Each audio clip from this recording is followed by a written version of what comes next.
नमस्कार, आपल्या यूट्यूब चॅनलमध्ये आपलं स्वागत आहे। तर आपण हे बघा, आज मोड आलेली मटकी आहे, त्याची आज उसळ करणार आहोत। तर इथे मी कढई तापायला ठेवलेली आहे।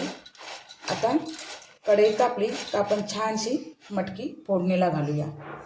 हे बघा, आता कढईत मी एक पळीभर तेल घातलेलं आहे। हे तेल आपल्याला तापलं का आपण आज कांदा घालणार आहोत।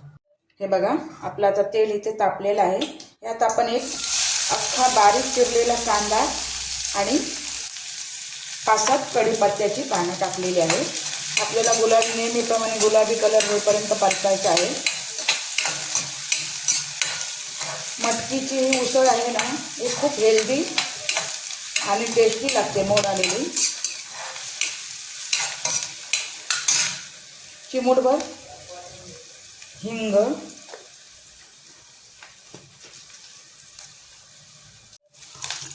कांदा गुलाबी होत आलाय, जास्त करपवायचा नाही कांदा आपल्याला। आतमध्ये आपण आता ह्याच्यात टॅमॅटो टाकलेला आहे। ह्याला सुद्धा मंद आचेवरती थोडंसं परतून घ्यायचं, एकदम गॅस मोठा करायचा नाही। ह्यात आपल्याला आता हळद,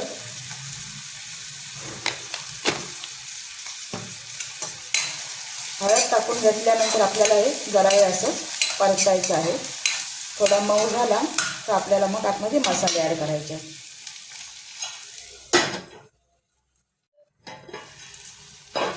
हा बघा, मस्तपैकी असा आपला टॅमॅटो आता मऊ झालेला आहे।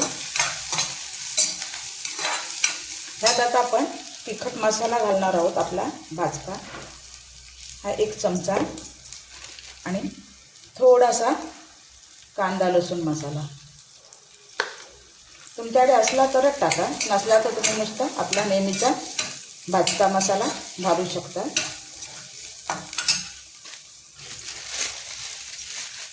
माझ्याकडे होता कांदा लसूण मसाला म्हणून घातला। यातच आपल्याला ही मटकी घालायची आहे। मटकी 2-3 वेळा स्वच्छ धुवून काल बांधून ठेवली होती मोड यायला। आज सुंदर मोड आले।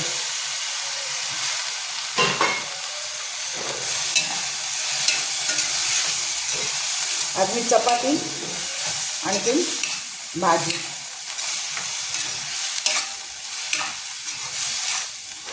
हे बघा, ह्याला एक आपल्याला वाफ द्यायची आहे। थोडंसं अंगाबरोबर पाणी टाकणार आहे, जास्त नाही, थोडीशी मऊ होण्यापुरती।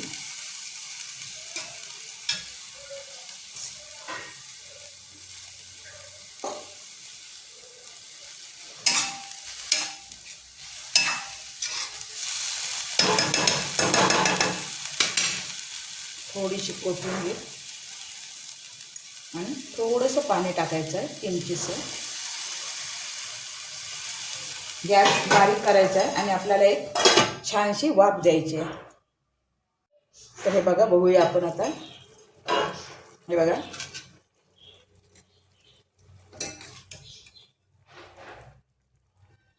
मटकी लगेच शिजते ताईनो। ह्यात आता आपण थोडंसं वाटण घालणार आहोत। थोडंसं घालायचं, जास्त नाही।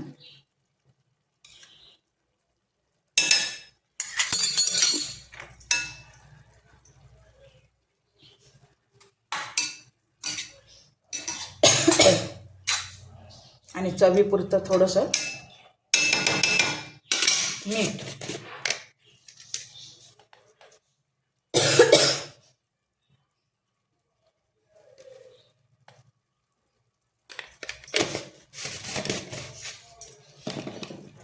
हे बघा, पुन्हा आपण ह्याला एक छानशी उकळी यायला देऊया। चला बघूया आपण आता। हे बघा, छान अशी उकळी आलेली आहे।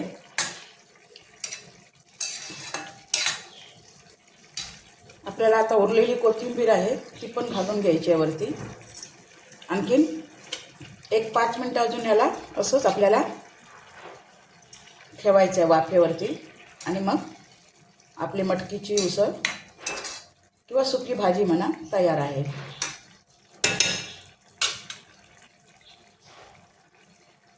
तर हा व्हिडिओ तुम्हाला कसा वाटला ताईनो ते नक्की तुम्ही मला कॉमेंट करून सांगा. व्हिडिओ कुठून बघताय तुम्ही माझं तेही मला एक कॉमेंट करून सांगा. आणि व्हिडिओ आवडला तर लाईक, सबस्क्राईब आणि शेअर करायला विसरू नका.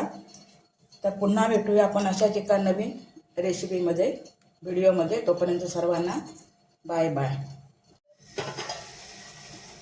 तरी बघा आपली छान अशी मटकीची उसळ तयार आहे. तुम्ही सुद्धा नक्की करून बघा आणि तुम्ही कशी करता तेही मला नक्की सांगा.